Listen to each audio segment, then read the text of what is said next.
So, so how's it going? Good, good, good. Been busy, been busy. Got a lot of different projects that I'm working on. All soccer related now, so it's all good. Just helping the younger generation get to that next level in their development and what they're trying to do. Right, and what's your goal and vision with that? Because I seen on Instagram, one of the things that you're working on, or actually have up live right now, is the globalsoccerpath.com, that platform. Yeah, so I do a lot of private coaching, not just in person, but I also look at developing elite mindsets. So probably the start of last year, I kind of set up my own company, and it was going to be a lot of just more private coaching. And then once COVID hit, I saw a lot of young players. They were lacking in motivation. They were lacking in their drive, and they just kind of wanted to quit the game. So I kind of like changed everything up. Started doing a lot of like Zoom calls and mentoring and just getting people to know like their clarity of purpose of what they were trying to achieve, why they're playing the game. And it goes for something that's anything in life, right? You just got to have that clarity of purpose of what you want to achieve. So when things get hard, like it did during the time where COVID first hit and you couldn't play no games, it's like, why am I working hard? Why am I going to go out and push and do something that maybe my teammate or my friend is not going to do, but I'm going to do it because I have purpose, I have clarity of what I'm trying to achieve by going out and doing it. Right, I 100% agree with you. And how was the transition? Because I know you played for 12 years. I seen that on Google. How was that transition from after playing for 12 years to the transition of being an entrepreneur for yourself? It's difficult. It's difficult. It's like there's nothing like playing professional football or professional soccer. There's nothing like it. The changing room, just the hours you're working, Mhm. and then just coming into being doing your own, like building your own businesses, and the hours and that you have to put in is the transition is a completely different ball game. But what is great about it is there's so many transferable skills Mhm. that you can move, just like having that discipline, knowing about the just performance, just making sure that you're out there, you keep turning up, you're getting things started, you're about to finish what you started and stuff like that. So there's a lot of transferable skills in going into being an entrepreneur from just playing the game. And again, it's just like communication and like speaking to your team, speaking to clients. When you go into like kind of like a sales environment, right? Mhm. It's like scoring that winning goal in a game. It's like or protect it as if you're a defender. It's like making that save or that last ditch tackle that wins you that game. It's the same. It's the same feelings. Now, one of the things like I tell young people is like sometimes it's not even a game that you're really interested in, right? Sometimes it's just not interest. So you're interested in the game, but sometimes it's the feelings and the thoughts that come with playing the game. But Right. yes, you can get that in something else. You can get that in something that you're passionate about and doing something while you're fully engaged and you're in that kind of like flow zone. We're just in that zone where you're just engaged in that activity. And So you can get the same feelings and emotions from other things aside from the game, right? The game is just one outlet that you have as a human. So I think just transitioning out the game now is like now me is finding my little niche and my little passion, things that I'm passionate about that I can be fully engaged in and going out and just doing it every single day. yeah, it sounds a lot like fulfillment as well, too, right? That is bringing you a lot of fulfillment. Yeah, 100%. There's a lot of reward, obviously, in terms of like giving back and seeing people and young people develop and take themselves to the next level. And it's sometimes it's like I work with a kid, and it's not their soccer that actually they develop. It's outside of that because again, it's just having that clarity of purpose of what they're trying to achieve. So sometimes it may not be the soccer that gets to that next level and what they want to do, Right. but they actually really find their passion because I make you go like more deeper into yourself and know what you really want. And I think that's the key element in life in general is like kind of know what you want. And then I tell people young is like have a 20-year plan. It's like even if you become a pro soccer player, what does that pro soccer career give you post the game, right? So again, it's that transition out of the game. Maybe you have 10, 15 years at your top level, but you still got another 40 years left of life.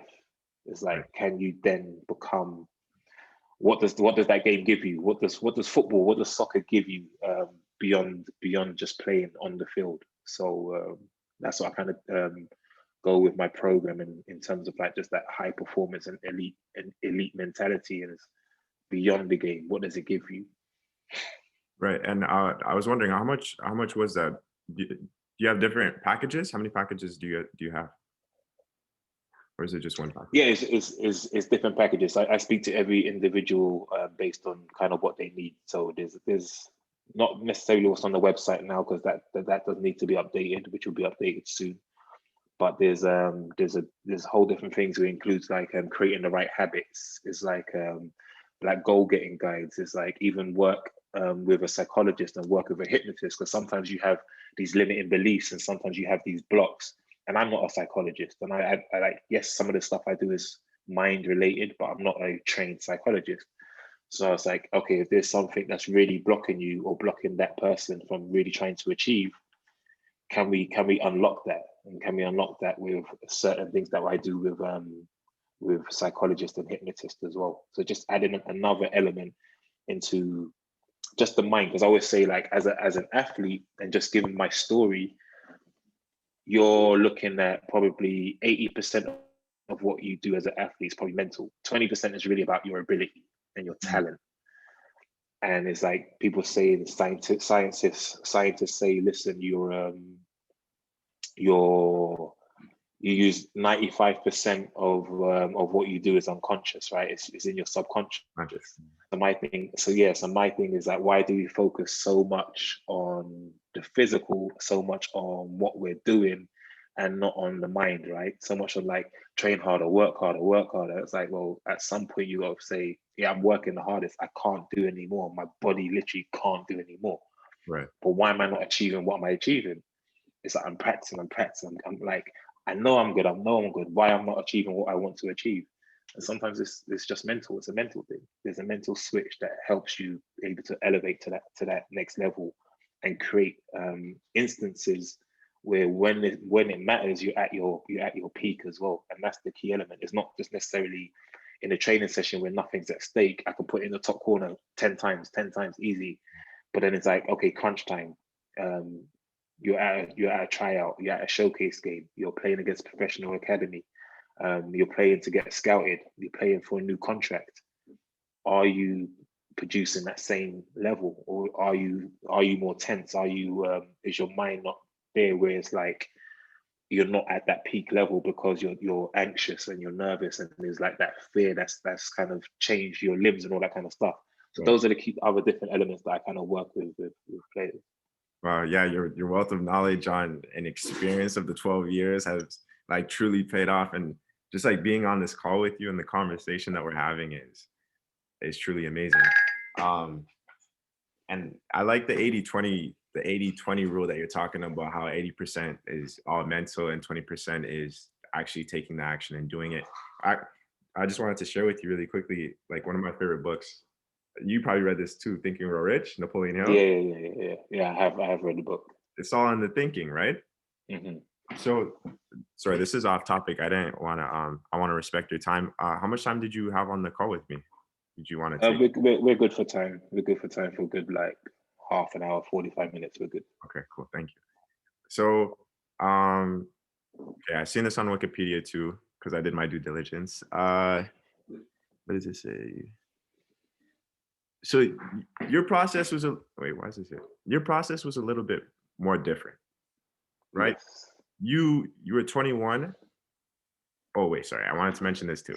I watched the Innovation City video and the ASM scholarship video too on YouTube. Okay. I watched those too. Okay.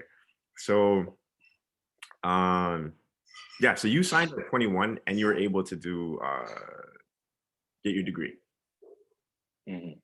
So, and from what I remember in the conversation that you had in the video, was that there wasn't a process like how they have in the States back in your time. They didn't have that same process. And they still don't. So in Europe it's different, right? Mm. Yeah, in Europe you don't go to college to go pro. In Europe you're either pro or not.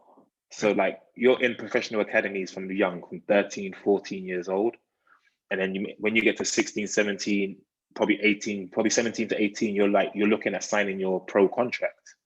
So you're going from high school straight into professional football, professional soccer. And that's the process in Europe. There's no college pathway. When you go to college, when you go to university in England, which I did, so I went to a university at 18. There's like you either kind of go into university or you're kind of playing professional soccer. Yeah. So if you look at like the legends of the games, the British players like the Rooneys, he was playing at 16 years old, signed a contract at Man U when he was 18, 19 years old, 30 million pounds or whatever it was at that age. Money, yeah. Yeah. So it's like so he never had that kind of educational background. So my story was when I was a youth, I was never at a professional academy. So I was never, some of my friends, they were at Chelsea's, they were at Fulham's, they were the Watford, the West Ham's, the London ones. But I was never at a professional academy. I wasn't good enough at that age group, or it was just an oversight by them. But I had a youth full of rejection. When I turned 18 and I said I want to become and I still had that, like every young boy, right? He wants to be a professional soccer player, he wants to be a professional athlete, whatever. So I still had that obviously in my makeup to say I want to do it. At 18, I remember saying to a lot of people, so I was working full time. I was in full time education, playing 11th tier in England. So again, the system's different in England, right? So you have tiers. Wait, sorry. Sorry to cut you off. You said you were working full time? Yeah, I was working. I was going to school. I was working in a sports store. Full time, it was like probably like 30 hours a week. I was doing 30 to 35 hours a week.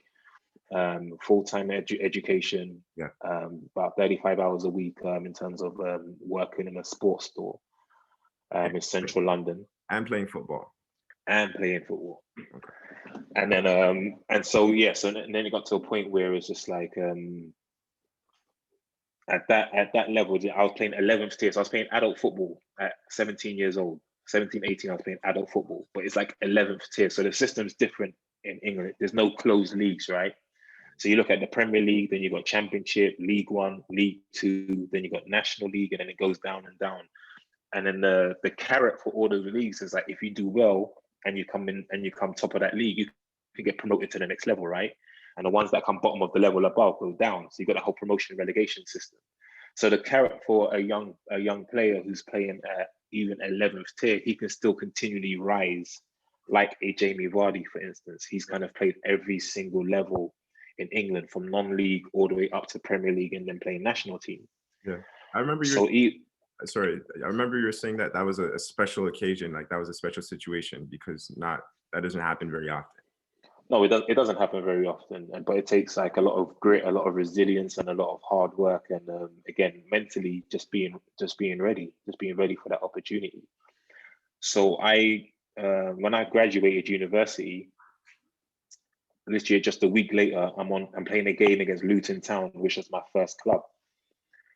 I play centre midfield. I never played as a striker in my life prior to going pro. So I'm playing centre midfield. I think I play terrible. So I'm like there, like kicking the boards afterwards. My chance is gone. Let me just go work. I had a job lined up outside of university. Like I'm done, whatever. They asked me to come back on trial. I'm like, I think they got the wrong person still. So like it was kind of that level.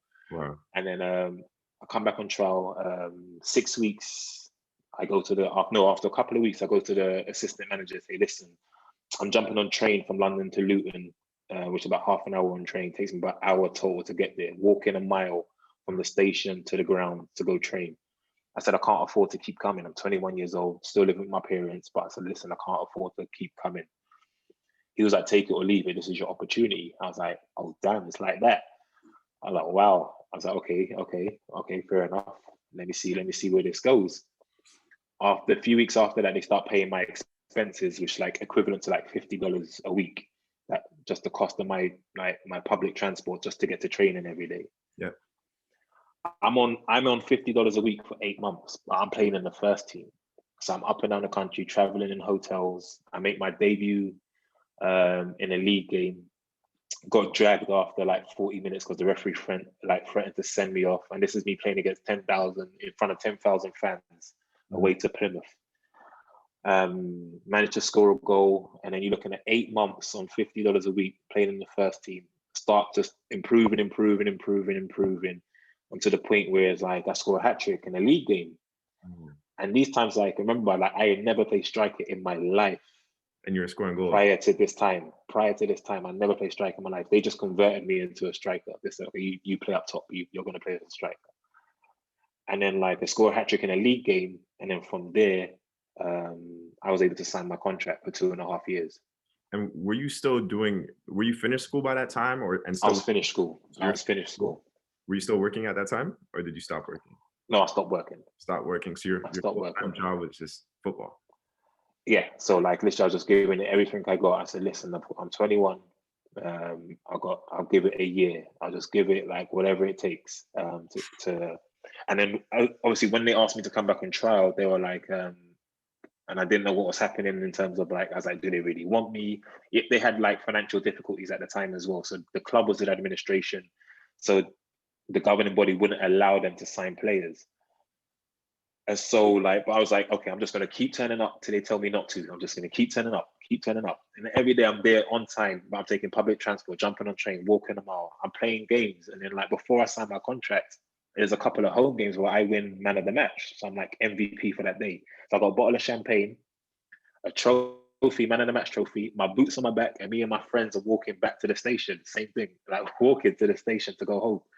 So it was like, so fans used to see me on the streets and yeah, just come and have a drink with us. So we like, you know what, I'm just gonna like mingle with the fans and stuff like that. So I think from there, like the fans just like, even to this day, some of them just kind of just buzz off me just because of that.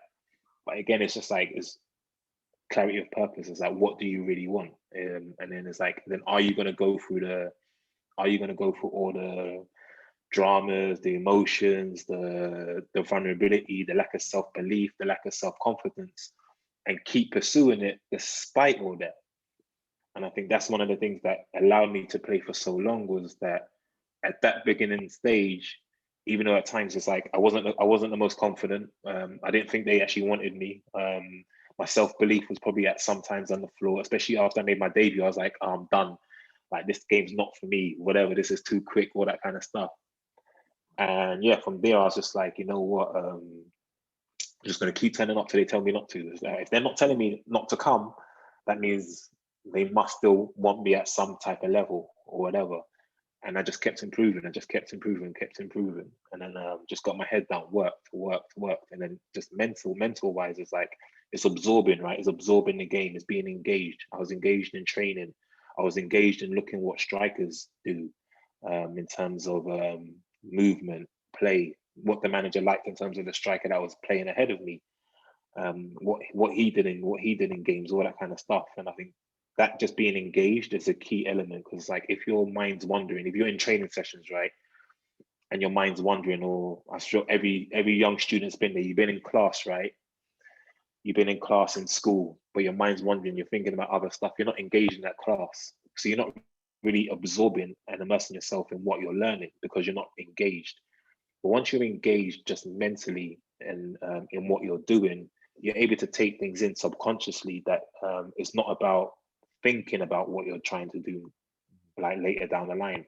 Then it just becomes absorbed into your subconscious, and then you allow it to come out when it needs to come out. And I think that's what happened. It takes time. It takes time to kind of rewire your brain and rewire your muscle memories and all that kind of stuff. But eventually, if you're engaged, it just comes out naturally at some point. And then I think that's what happened to me. At some point, it just started to come out naturally, and that's when I started playing my best soccer, and that's what earned me the contract. But it was the whole process, and I needed that time. I needed that time to develop. Yeah, and I could relate to that. Back in when I was in France for 3 months, I had nothing else on my mind. All I was doing was coaching, training, and playing games. So that's the only thing you have to think about. That's the only thing you have to focus on and do and perform. So I could relate to you on that. And I wanted to go back a little bit to the starting point of how you were feeling down and feeling bad about yourself and saying like, this is it, I'm gonna go work. So you're gonna leave this behind and you're gonna go work. So if you don't mind me asking, what do you believe in? Do you believe in, the universe, God? Like, what do you believe in? Yeah, like I believe there's a higher power. There's something greater than myself. So that's out there. And it's like I actually during COVID I wrote a small ebook called Unleash Your Soccer Potential that I sent to a lot of my clients. And one of the things I say is like you got to recognize there's something greater than you. There's something greater than you that's here, right? And as I say, the stuff that happened in my life that got me to the point of getting that trial.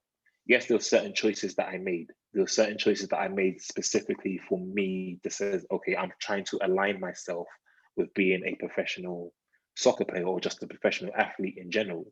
So there's times at 18, I said I stopped drinking, I stopped really going out as much, and I just kind of tried to hone the skill. So yes, there's certain things I did. There's other stuff that is out of your control. So the guy who became my agent, for instance, I met him when I was 17 years old and we played in the same team. This was before he even wanted to become an agent. Wow. He then works on becoming an agent when I'm like 20, 21 years old. He remembers me playing and said, Enoch, like come down to this game. I'm putting a game of semi-professional players Yeah. to play against a professional team. Come down. I remembered we played together, all that kind of stuff.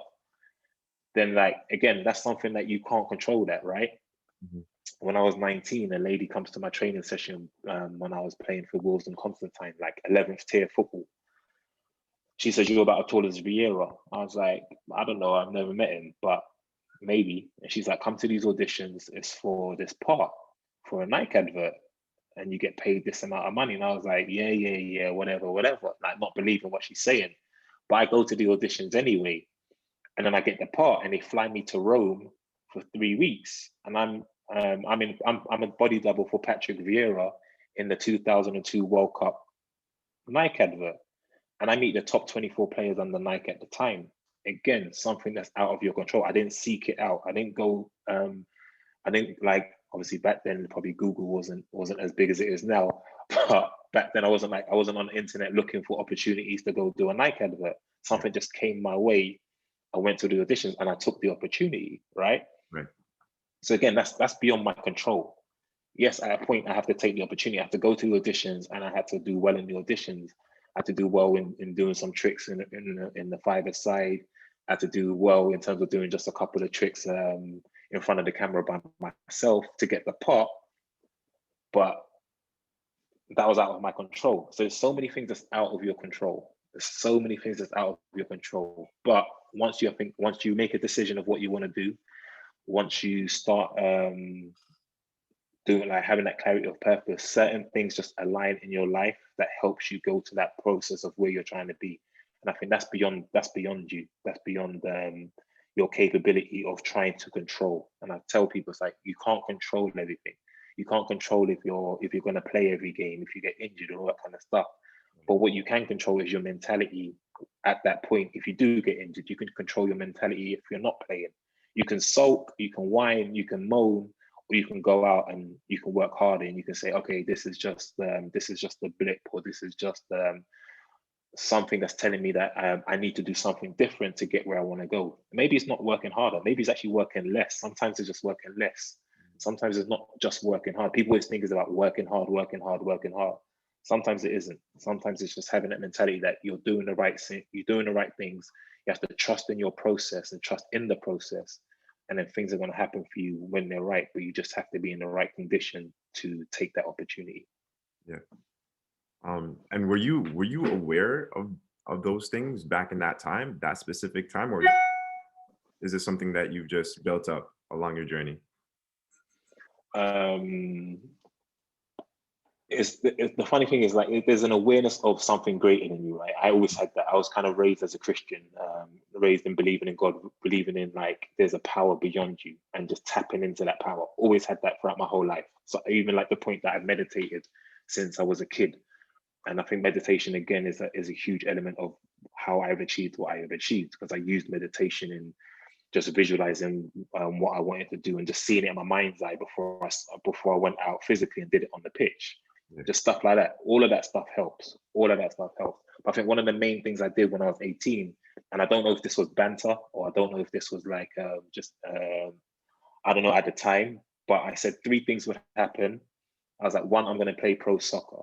2, I'm going to play for Nigerian national team. And that's like 3, by the time I'm 28, Barcelona's going to put in a bid for me. 2 out of the 3 did happen. So I was like, so I was just like, okay, I made a decision. I stuck with that decision. I kept talking about that decision. I kept saying it again and again, even when people were telling me, "Oh, you're too old." You're like, look at Wayne Rooney. He's 16. Michael Owen. These guys, they started at 16, 17 years old. You're too old. It's too late for you. Everyone was telling me this, even to the point where it's like, people's like, "Yeah, your time's done. It's like you're too old. You're not gonna make it." All that kind of stuff. And these are friends. These are like people that are close to you. You get me? These are like people that like they're close to me saying like, "Nah, it's too late for you, man. You're finished. It's over." So it's like, but it's just having that in mind. And then, like I said, some of it was a bit of banter and some of it was actually making a decision.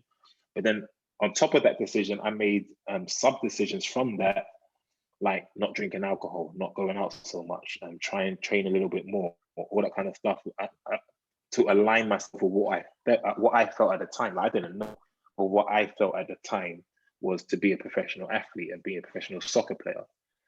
And I think now as I've grown older, some of that is like critical in what I teach to the kids. And everyone has their own story and everyone has their own path. And life is a little bit of trial and error, right? So I'm not saying like you have to do what I did to make it.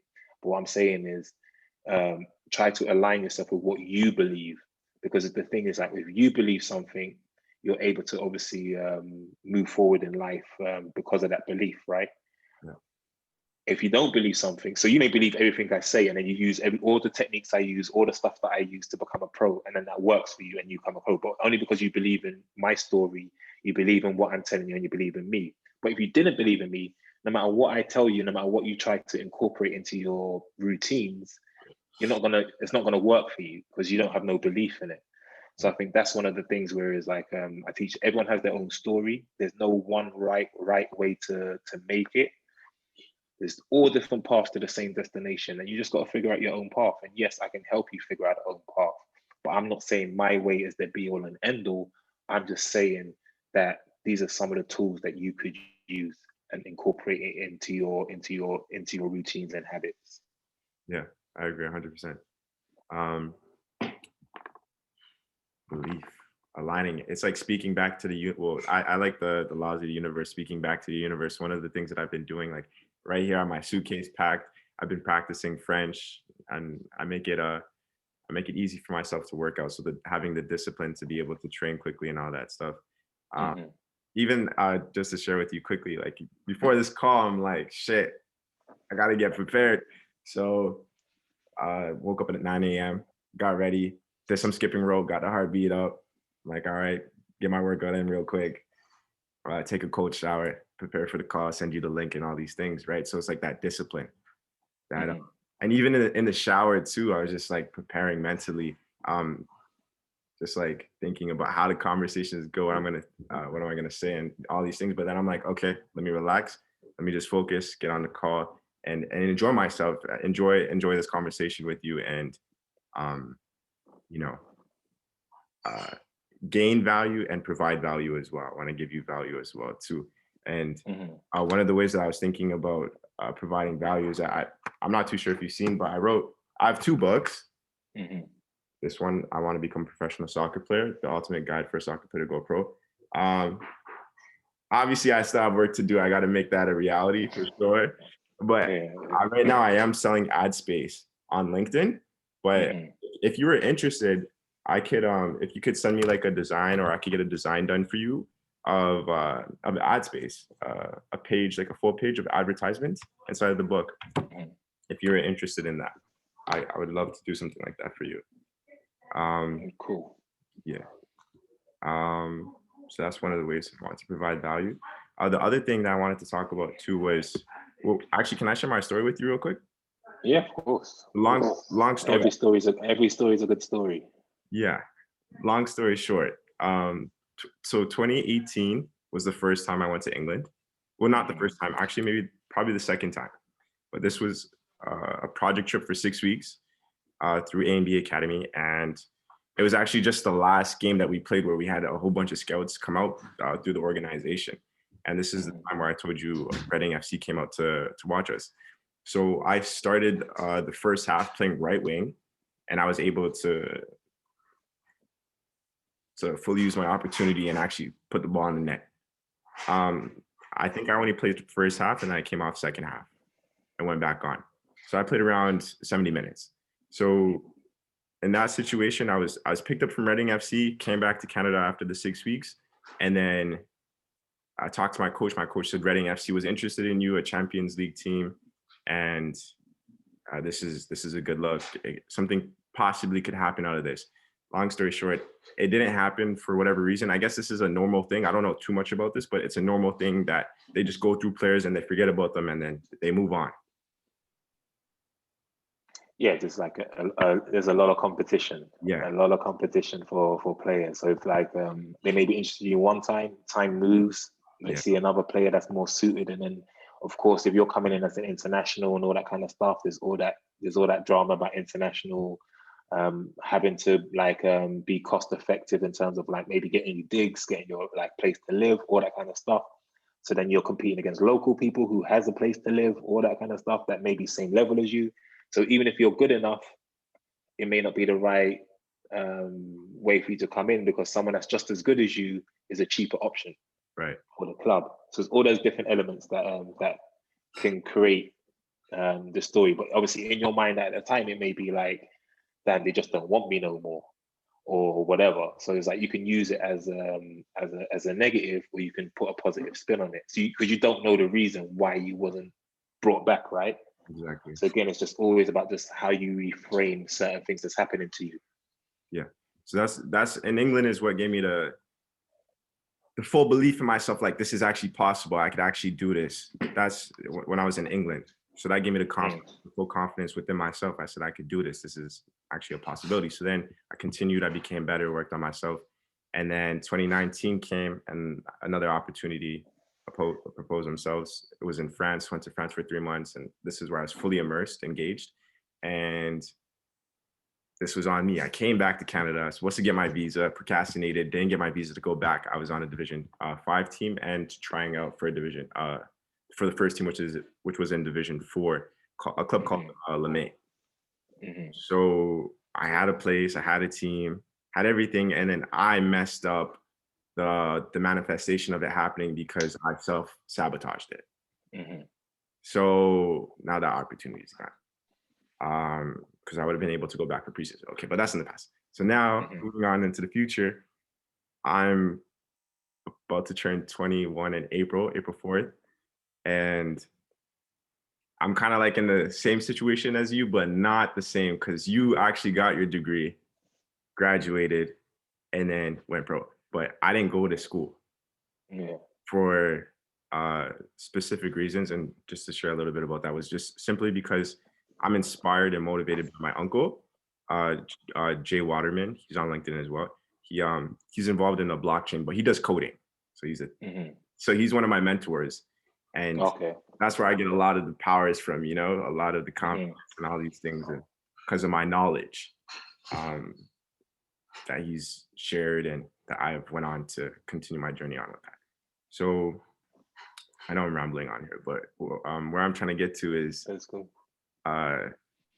So I know that I want to become a professional soccer player, and I've been putting it out there, like the books.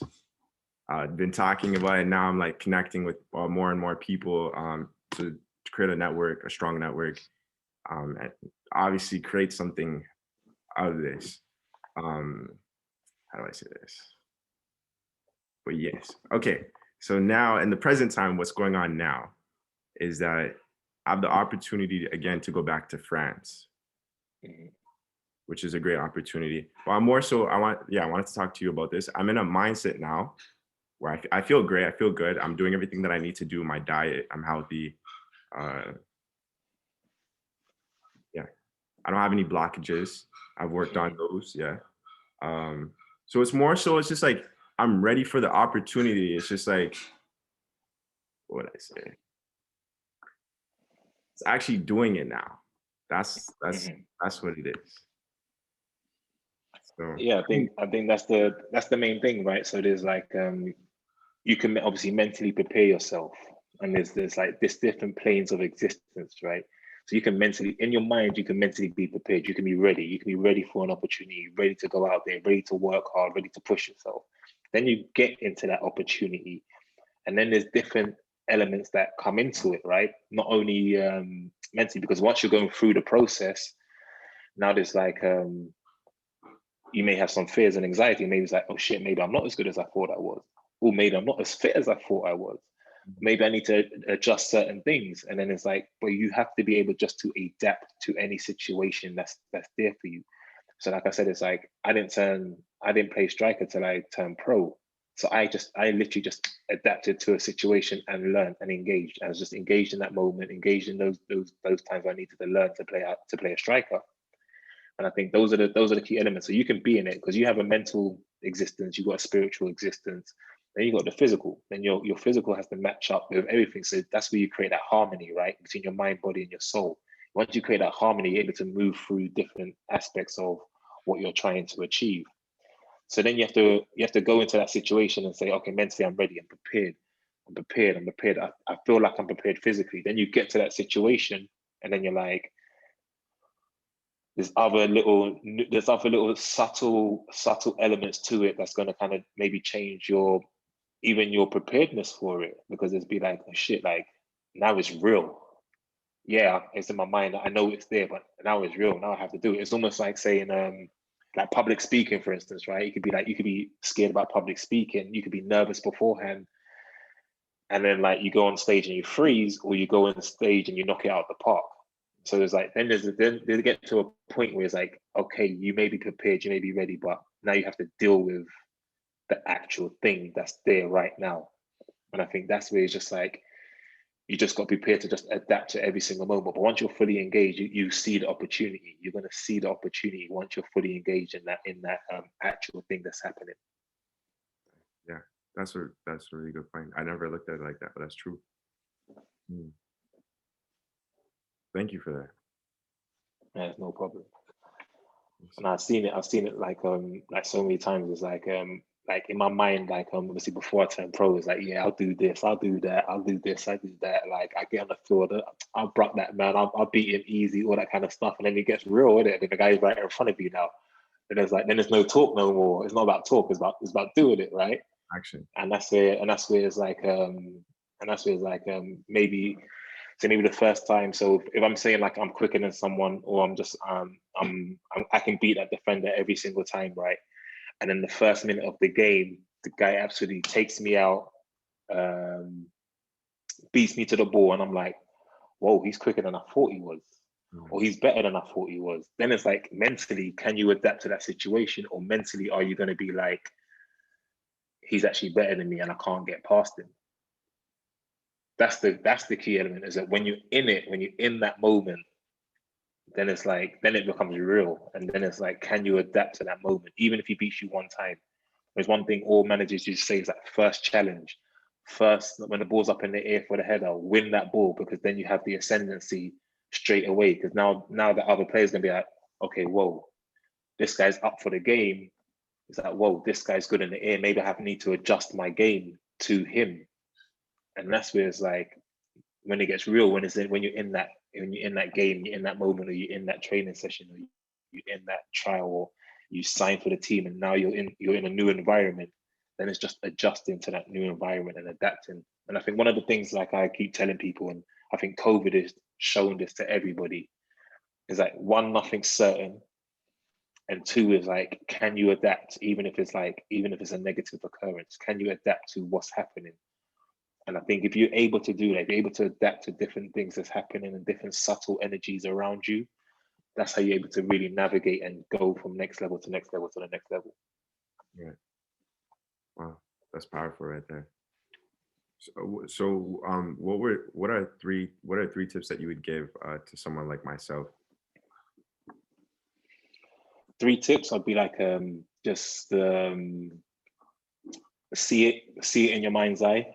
I say visualization is a key element. Again, one of the things that, if you look at science, and I'm sure you've read these in books, the brain can't tell the difference between what's real and what's imagined, right? So if you can wire your brain to see something as real, even though it's imagined, even though you just visualize it, once you get out onto the field, it's like it's just going to be natural instincts taking over, and that's the key element. Because once you're thinking too much about your game, you're already a couple seconds too late. You don't want to be thinking about your game. You just want to go out and play natural. Yeah. So visualizations is a great element of just getting to that level where you see it in your mind's eye, and then you're able just to naturally do it while you're in that moment, and the adrenaline's kicking in and all that kind of stuff of just playing and training. Another tip I'd say, another tip I would probably say is just kind of like adapting just to circumstances, reframe circumstances. So a quick, like I kind of mentioned, my debut, right? My debut, I was taken off after 40 minutes. Referee said he was going to send me off. At that point, right after the game, I was devastated. Like, I was like, confidence was on the floor, self-belief was gone. I was like, okay, maybe this game is not for me. I had all those thoughts, right? Then after a while, after maybe a week or so, I started to reframe it, and I was like, hold on, let me reframe this. One thing is, I said I wanted to be a pro soccer player. I just made my debut in the 3rd division in England, having never been at a professional environment in my life. Win. The manager had faith in me to start me in a game when I've only been in a professional environment 3 months. I was in a professional environment 3 months before I made my debut. Away to Plymouth, almost 10,000 fans in the stadium. He had faith in me. Big win. Just going out there and just performing and just being in that environment and achieving something that I said I wanted to achieve. Again, huge win. And it's just kind of recognizing those wins that's going to happen, but it may not seem like a win. I think once you have that in your locker, and once you have that as something that you can reframe certain things, again, you can take the positive side of stuff and then keep moving forward. Otherwise, you're going to keep dwelling on negative. And then once you keep dwelling on negative, you get into a spiral, and then it's going to affect your game. And then I've seen a lot of players just fall out the game just because they had more talent than me, but they weren't able to rewire negatives into positives for themselves, and then just keep pushing on. And you could probably see this clearly. Do you see any negative in or falling backwards in anything that I'm saying, or? No. I'm just saying in general. I think it's a huge element of trying to recognize, like, kind of where you are, and then just being able to adapt. And then once you're able to reframe negative, just negative things, because negative things are going to happen. Like, being a professional athlete is a roller coaster of emotions, and it's like you're going to, like, even just the whole Reading thing, right? You kind of reframed that. That was great. You reframed it as like, okay, actually, I can do this. I can actually get further and play. But in that instance, it could be deemed as a negative because they didn't come back in for you and you didn't go back. True. So you could have dwelled on that element of it rather than saying, actually, I played against them. I played in the pro environment in the UK, and now I actually believe in myself. Now there's that thing where there's that whole faith versus belief. Now you have confirmation, and once you have confirmation in certain things that you're doing, it builds on belief. So when you're confirming something in the physical, in real life, it builds on your belief, and then you just keep building on that belief, and then eventually you get to your destination. But the first thing is obviously stepping out in faith and just going out and trying to do it.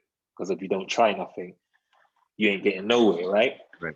So I think it's just like, I always say my kind of motto in life is like, there's only blessings and blessings in disguise.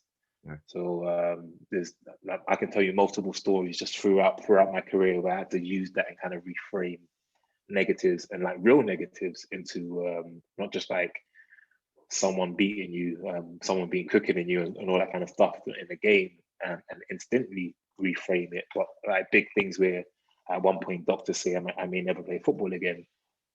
How do you reframe that? And I think those are the key things that's be able to move through your careers and what you're trying to do. Mm-hmm. Like I say, third thing I would always say is just like, just keep turning up for yourself. Whatever it is that motivates you to do what you're doing, or whatever it is inside you, that drive that makes you want to become a professional soccer player, just keep turning up for yourself. Just keep turning up, and then eventually you'll get an opportunity where it's able to propel you to where you want to be.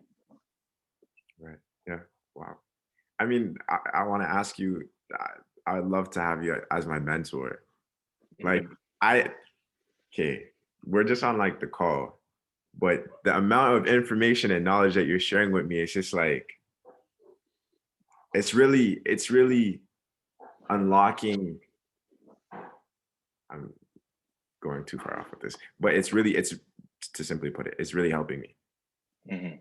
So I know you have the programs as well. I'll get into that. How much are your sessions? So I do it different, because I always say it's a period of time that I probably need to work with someone that's going to really develop them going forward, right? Yeah. So I wouldn't I only kind of work with or try to work with just a few people in that period, because I want to give them like everything. So everything I have to make sure that they can get to that next level. So I keep it at minimum. So I usually have a 3-month program, which is kind of like less intensive, and then I have like a 6-month program. Some of it was like live mentoring course. So the 3-month program will include stuff like just goal getting guides, like just creating routines, which some of these things I know you've done already, because obviously you have like a morning routine and stuff like this that helps you. The other side is like one of the things I add with it is the kind of the mentoring calls and the Zoom calls, and add like guided meditations to this stuff, like, and visualizations. I build like this whole kind of I call it like a moving visualization board that I build for players as well. So based on what they want, always based on what they want, getting them into that frame of mind. We're using kind of like certain affirmations, you're using like pictures just of yourselves in environments, all that kind of stuff, to help just you watch every day and you just build that positive energy every single morning and night, positive energy. So the 3-month program runs about 3K, and the 6-month program runs about 5K. Again, if you don't need everything, I can, like I said, everyone's an individual, so you may not need everything I'm offering.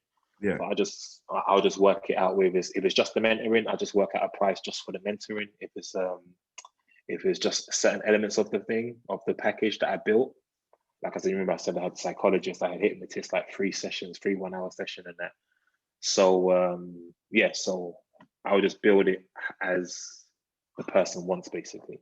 Yeah. Okay, cool. It's good to know. Yeah. So you're an agent as well. Do you still do that, or are you still an agent right now? Yeah, I work with an agency in the UK. So we like, I don't do as much as the agency work. I do have that as a title, but I work with a lot of players within the agency. So again, it's just one of the things, is getting that kind of if I need to pick up a phone and speak to a manager or speak to a coach, especially in terms of like players within the agency, then I'm able to have those conversations if I need to, Yeah. And how does that process work? You just make the call, like if you think the player is suitable or good enough, you just make the call and you say, hey, I have a guy? Or how does that whole process work? In terms of like players, it's one of those things where it's like you kind of look at what the club needs. So if the club needs a winger, the club needs that. Again, there's a difference between youth level and then obviously first team level, right? So some clubs will be still recruiting in terms of their U23s, their U19s, with the potential to go into their first team. So you see a lot of clubs do that. Again, the whole American system is completely different, right? You don't really see that as much in terms of let me recruit for my youth team, 18 years old, with a view of him coming into my first team in 2 to 3 years. So it's having that long-term picture. A lot of clubs in Europe do that. So it's like so some players like that, some players is like obviously straight into the first team. So we just work with players in that regards, and then it's like then I offer obviously all the experience I've had playing, I offer that to the players under the agency as well. And then one of the things I'm actually doing is building that whole element of recruitment so we have like a program called Carnegie International Soccer Academy. Yeah. which is Leeds United FC and Leeds Beckett University. Leeds United, the team I played for. Leeds Beckett, where I did my masters in finance. So we've put a program together just mainly for like American kids to come over and get elite soccer development plus getting the degree, but over 9 months instead of the 3 months of the season that they have in America. And they get to showcase against professional academies. So again, they get the opportunity to see the level, understand the level, and then then they have the opportunity at the end of that to see if we can get tryouts, exit trials, clubs in Europe, clubs back in their homeland in the US as well. Okay.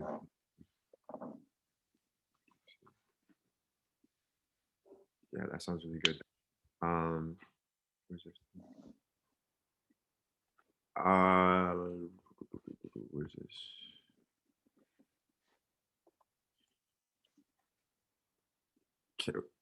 Can I send you my YouTube highlight? And I have another video file, but let me see how long it is. It's probably like a minute long, maybe a minute 30. This one was in England. Quality is horrible, but I think there's some good play in it though. But I wanted to send it to you, and would you be able to look at it and just tell me what you think? Honest opinions, like raw. Do you have full game video? Do you have any full game video? No, not one that I have my hand on right now. No. Okay, cool. Well, send me the highlights. I'll have a look. But I like to watch the full game video. Just like kind of skim through full game videos because obviously it gives a more rounded view of the performances. So again, in terms of that recruitment element, I some coaches will be lazy and just say, okay, they look at the 5 minutes or the couple minutes and say, yeah, he's good. But I like to look at kind of full game videos just to see an overview of the performance as well. But yeah, definitely, I'll have a look at the highlights and I'll evaluate and give you feedback. Are you still in Miami right now? I live in Naples, Florida. Naples, Florida? So Miami's on the east coast of Florida and Naples is on the west coast. It's about hour 45-minute drive away from Miami.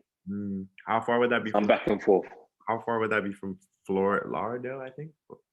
I like an hour 10 minutes from Fort Lauderdale. Because my dad. Miami's here, Fort Lauderdale's there, and then Thingy's all the way down here, like Naples. It's across. So you kind of Is it hot down there right now? It's hot, right? Yeah. It's like it's in the 90s, like 80s, 90s. Yeah. How's the COVID situation there? Florida's been open the whole time. There's no COVID in Florida. It's crazy in Canada. Crazy. Insane in Canada. Crazy out here. But yeah, you guys have a crazy population, and you guys are open, and over here our population is like 32 million together. It's crazy. But yeah, there's COVID here, but like the governor here is like everything's open. People are going out. People going to restaurants. People just enjoying life in Florida. And all the snow bunnies have been coming over, and it's like, yeah, we're moving to Florida. We're gonna stay in Florida for the time being. Okay. Did you want me to? Can I email you, or did you want me to send it on LinkedIn? You can email me. I think it's info@globalsoccerpathways.com. Info at, sorry, what was that?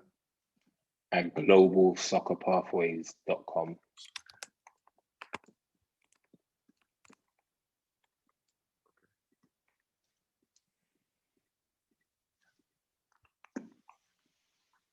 Okay. Yeah, Enoch. Yeah, thank you so much for connecting with me. I really appreciate it. That's no problem at all. Yeah, I'll send you information of what I do in terms of like it would be like just a PDF spread of kind of my whole the program. I work with pro players. I work with like student athletes. So I'll send it to you, and then you just have a look, see what you want to do, and then yeah, we just can connect. I'll send you my number as well, so you can have that as well. Okay, thank you. Wow. Yeah, you never answered me on being my mentor. Would you be interested in being my mentor, or? Sure, we we can definitely discuss that as well. No problem at all. Okay, cool.